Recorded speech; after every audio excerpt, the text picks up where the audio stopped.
Quick review of the ESKUTE RTX electric dirt bike.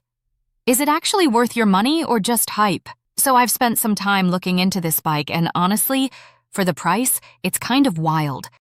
You're getting a 72V system with a 6500 WR peak motor and it pushes out around 300 Nm of torque.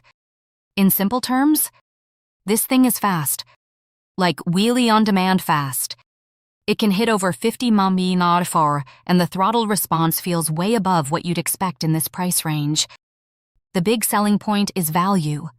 At the intro price of around $2,000, you're basically getting performance that competes with much more expensive e-motos. But it's not perfect.